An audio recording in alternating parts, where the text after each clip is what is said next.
So I'm supposed to be in clinical in a couple of hours, but I'm really not in the mood to go, so what the heck? It's one. Why not? Here's a poem that I wrote about 6 months ago. Haven't had a chance to really share it with anybody, so why not you guys? This is called Little Glory. Let me tell you a story without glamour or glory of a life from my past, that through twists and turns of fate so stern left me with a love to last. It is with great reservation and hardened hesitation that I so intimately disclose the stripped inner workings of temptation's clever lurking to mislead and happiness pose. The old standings hold, a truth so bold like the tears that follow a song, that no matter the care or how often you're there, you don't know what you've got till it's gone.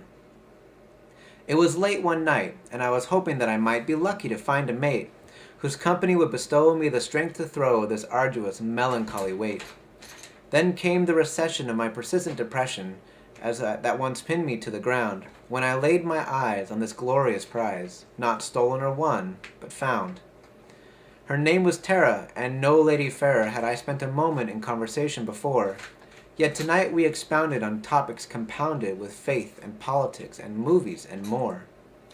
One thing led to another, and then came the meeting of her mother, who was intimidating and stern to boot. But she wasn't that bad when I later met her dad, who promised if her daughter's heart was broke to shoot.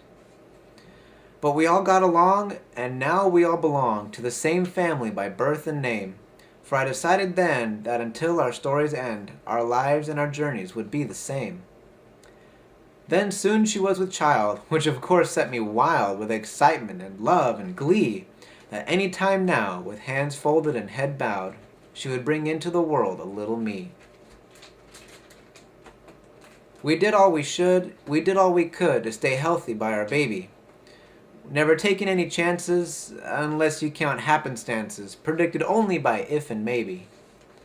Then came the day when I heard her say, rather excited as she collapsed with a thud, "Baby, it's happening. This time it's happening.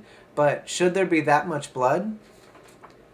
I raced to her aid, gathered her and made an exit like a rocket set to burn. For the sight of my girl, who brought joy to my world, limp and flushed was my only concern.